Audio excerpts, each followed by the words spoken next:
शिव पुराण श्री रुद्र संहिता प्रथम खंड 10वां अध्याय। श्री हरि को सृष्टि की रक्षा का भार एवं त्रिदेव को आयुर्बल देना। परमेश्वर शिव बोले, हे उत्तम व्रत का पालन करने वाले विष्णु, तुम सर्वदा सब लोकों में पूजनीय और मान्य होगे। ब्रह्मा जी के द्वारा रचे लोक में कोई दुख या संकट होने पर दुखों और संकटों का नाश करने के लिए तुम सदा तत्पर रहना। तुम अनेकों अवतार ग्रहण कर जीवों का कल्याण कर अपनी कीर्ति का विस्तार करोगे। मैं तुम्हारे कार्यों में तुम्हारी सहायता करूंगा और तुम्हारे शत्रुओं का नाश करूंगा।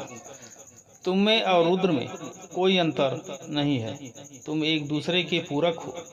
जो मनुष्य रुद्र का भक्त होकर तुम्हारी निंदा करेगा उसका पुण्य नष्ट हो जाएगा और उसे नरक भोगना पड़ेगा। मनुष्यों को तुम भोग्य और मोक्ष प्रदान करने वाले और उनके परम पूज्य देव होकर उनका निग्रह अनुग्रह आदि करोगे।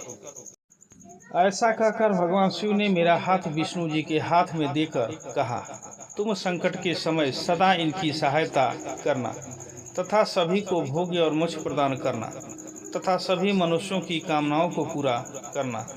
तुम्हारी शरण में आने वाले मनुष्य को मेरा आश्रय भी मिलेगा तथा हम में भेद करने वाला मनुष्य नरक में जाएगा।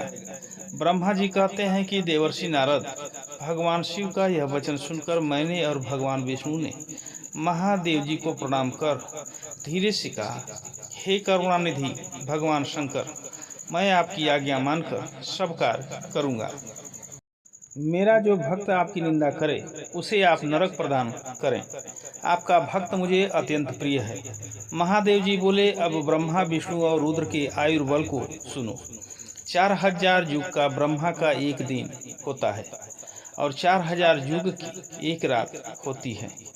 30 दिन का एक महीना और 12 महीनों का एक वर्ष होता है। इस प्रकार के वर्ष प्रमाण से ब्रह्मा की 100 वर्ष की आयु होती है और ब्रह्मा का एक वर्ष विष्णु का एक दिन होता है। वह भी इसी प्रकार से 100 वर्ष जिएंगे तथा विष्णु का एक वर्ष रुद्र के एक दिन के बराबर होता है और वह भी इसी क्रम से 100 वर्ष तक स्थित रहेंगे। तब शिव के मुख से एक ऐसा श्वास प्रकट होता है जिसमें उनके 21,600 दिन और रात होते हैं।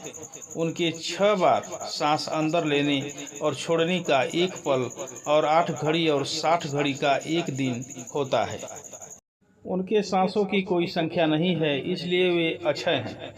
अतः तुम मेरी आज्ञा से सृष्टि का निर्माण करो।